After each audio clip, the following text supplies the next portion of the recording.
છો એમ. એટલે પાછો હું એને દોહરાવું છું કે ભાયાણી પરિવારના કર્ણરૂપી હાથ સદાય લંબાવતા રહે એવી આજના મંગલ દિવસે હું ઠાકોરજીને અભ્યર્થના કરું છું. કર્ણ એવો રાજો હતો કે એને સોનાનું દાન રોજ એના હાથે થતું.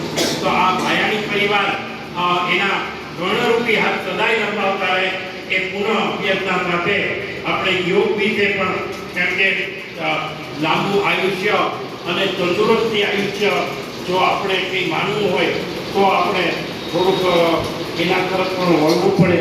તો અત્રે હું એ પહેલાં અમારા ગૌશાળાના ટ્રસ્ટી વસંતભાઈ અત્રે અહીંયા આવ્યા છે અને સુરેશભાઈ પુરી પણ અત્રે અહીંયા આવ્યા છે. તો બંનેનું સ્વાગત કરતા હું આનંદની લાગણી અનુભવ્યો. એમને ફક્ત પુષ્પગત નથી આપતા પણ તાલીઓથી વધાવી લ્યો.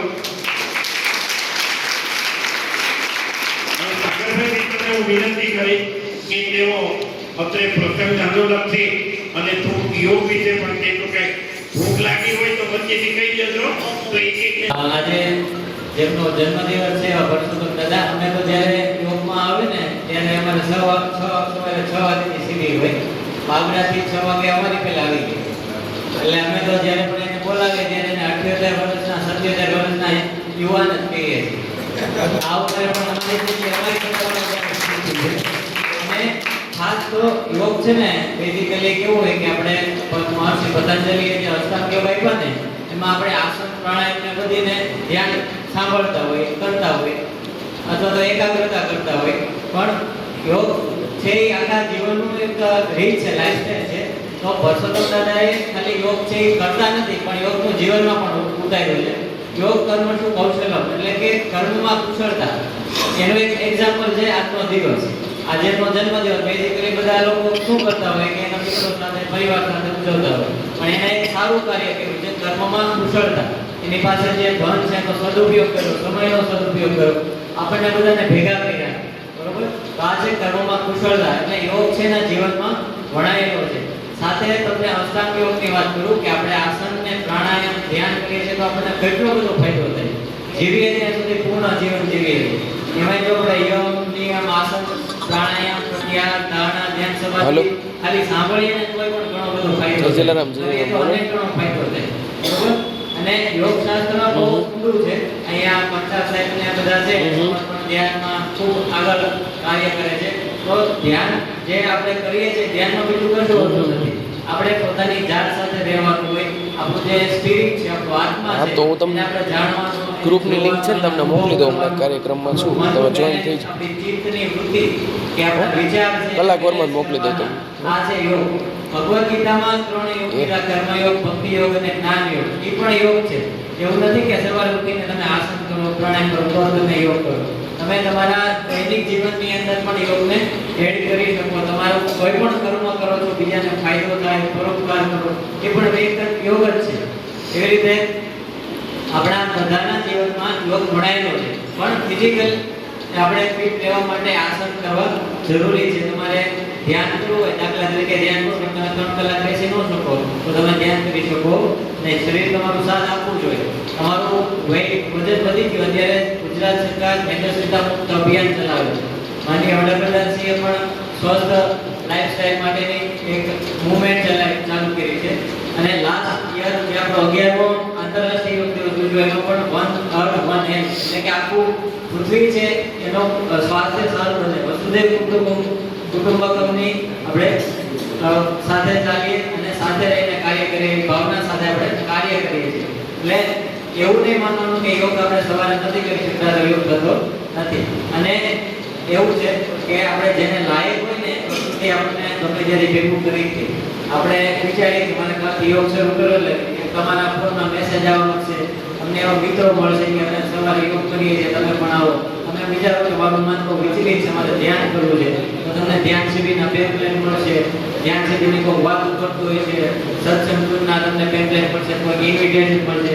એટલે તમે હંમેશા પોઝિટિવ વિચારવાનું. બ્રહ્માંડમાં તમે એક વિચાર મૂકો ને એ વિચાર ફરતો પાછો ગમે ત્યાં આવે.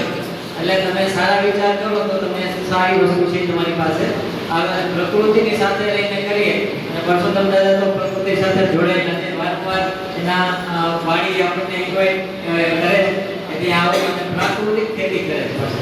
એવું નહીં કે બધું કેમિકલ, અને એ પણ એક શીખવા જેવું અત્યારનો સમય રસાયણ જે કેમિકલ યુક્ત ખેતી બધા કરે છે કે જલ્દી પાક મોટો થઈ જાય, બધું ઉત્પાદન આવે, વધારે પૈસા મળે.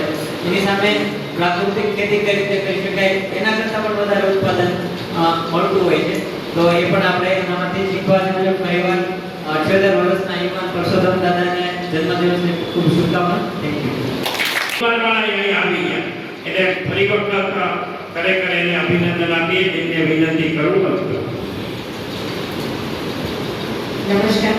અહીં અંધજન મંડળ અને આપ સૌ મોભીઓ અને મંચસ્થ મહાનુભાવો, સાથે સાથે આપણી પાછળ જે બહેનો પણ મોટી સંખ્યામાં ઉપસ્થિત છે, જે અમારી માટે અમારા વડીલો પણ છે, અને આપ સૌ જે કોઈ પણ અહીંયા મારા ભાઈઓ બહેનો બધા બેઠા છો, સૌને મારા નમસ્કાર. સૌને જય શ્રી કૃષ્ણ, જય માતાજી. સૌ પ્રથમ એટલું કહીશ કે જે અમારા ભાયાણી દાદા છે, અમે એમને ભાયાણી દાદાના નામથી જ વધારે ઓળખીએ છીએ, અને સાથે સાથે એને યોગવીરના નામથી પણ ઓળખીએ છીએ. કારણ કે એ આટલી ઉંમરે પણ અમારા હરેક પ્રોગ્રામમાં અને કાર્યક્રમમાં જ્યારે આવે ને ત્યારે જો એની સાથે અમે સ્પર્ધામાં ઉતરીએ તો એ અમને હંફાવી 100%.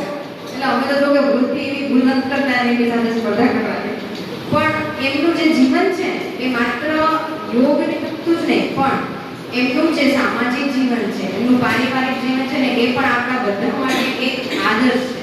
અને આજે આપણે સૌ એમના જન્મદિવસના નિમિત્તે અને સાથે આપણે આ ભૂમિ ઉપર સાથે ભેગા થયા છીએ, એ પણ આપણા બધા માટે એક સૌભાગ્યની વાત કહેવાય કે આવા અવસરે અમને પણ યાદ કરવામાં આવ્યા, અને એમના નિમિત્તે અમે લોકો પણ અહીં આવવા માટે થઈને ઉત્સાહિત થયા. અમને આમંત્રણ પણ મળ્યું અને અમે આજે અહીંયા તમારા બધાની સાથે ઉપસ્થિત થયા, તો એ અમારી માટે પણ બહુ મોટું સૌભાગ્ય છે. જેમનું જીવન જ એક દ્રષ્ટાંત હોય એમના વિશે તમે શું કહી શકો? કંઈ પણ કહીએ એ ઓછું.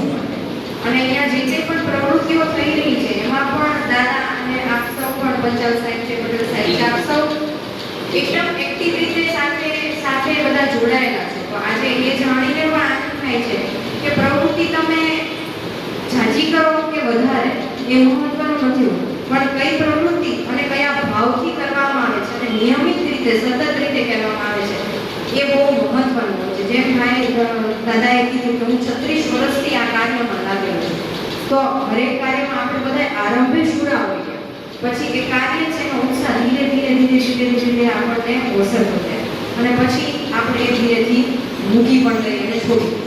પણ કોઈ પણ કાર્યમાં સતત મંડ્ય રહેવું ને એ સૌથી મોટો પુરુષાર્થ છે, અને એ સૌથી મોટો યોગ છે. યોગમાં પણ ગીતાજીના દૃષ્ટાંતમાં જે એની વ્યાખ્યા દેવામાં આવી છે એ જ છે કે યોગ કરવું શું કૌશલ, એટલે કે તમે જે કામ કરો છો એમાં કુશળતા પ્રાપ્ત કરવી. કુશળતા ક્યારે પ્રાપ્ત કરી શકાય?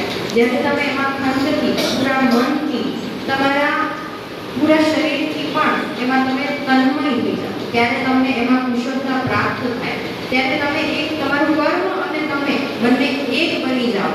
જે આપણે કહીએ છીએ ને કે આત્માનું પરમાત્મા સાથે મિલન એ યોગ છે, એવી રીતના તમારું તમારી જાત સાથે મિલન, તમારા કર્મ સાથે મિલન, એમાં તમારું તન્મય થવું એ પણ એક પ્રકારનો ઉચ્ચતમ કોટીનો કર્મ યોગ છે. આપણે બધા જ આજે જોઈએ છીએ કે દિન પ્રતિદિન આપણી આસપાસ વધારે ને વધારે મનોરોગ છે, વધારે વિકસી રહ્યા છે. તો એનું કારણ જ એ છે કે આપણા જીવનમાંથી આપણે ઘણા પ્રકારના યોગ અને જે દૈનિક જીવનમાં આપણા પ્રાચીન કાળમાં આપણી સાથે જોડાયેલા હતા, પણ આપણે એમાંથી વિમુખ થઈ ગયા છે.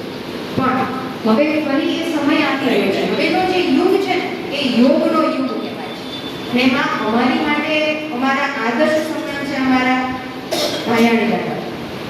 તો તમને બધાને પણ આ અવસર પર એ જ હું કહીશ કે આપ પણ આપણા જીવનમાં જે પણ પ્રકારનો યોગ આપણાથી થઈ શકે, પછી એ કર્મયોગ પણ હોઈ શકે, ભક્તિ યોગ પણ હોઈ શકે, તમે જે પણ યોગ સાથે જોડાઈ શકો એ યોગના રસ્તામાં જોડાવો, પોતાની જાતને પણ ઓળખો અને તમારી અંદર જે શક્તિઓ પડી છે એને વધારે ઉજાગર કરો.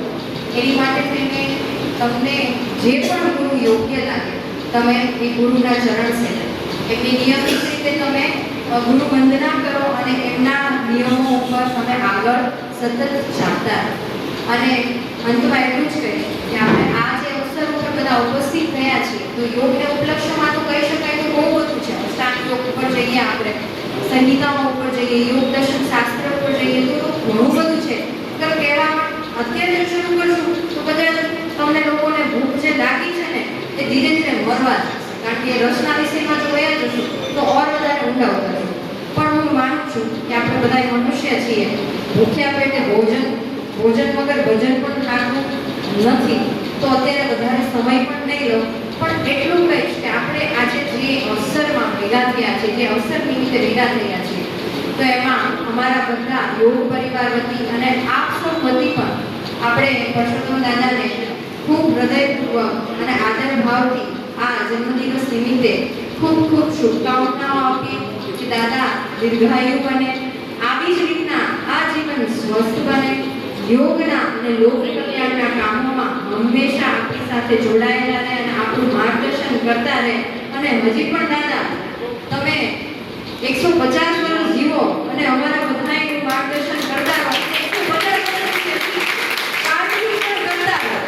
યોગમાં એમાં પ્રદર્શનમાં નિદર્શનમાં કાર્ટવીલ એવા ઘણા બધા આસનો પણ આવતા હોય છે અને તેની કૃતિઓ પણ આવતી હોય છે, જે હજી પણ પરસોત્તમ દાદા બહુ જ સારી રીતે અમારા બધા કરતા પણ સારી રીતે કરી શકે છે અને હજી પણ આજીવન કરતા રહો. અને આવી જ રીતના અમને પણ ક્યાંક ને ક્યાંક યાદ કરી અને અમને સાથે રહેવાનો મોકો આપો. આપ સૌનો ધન્યવાદ.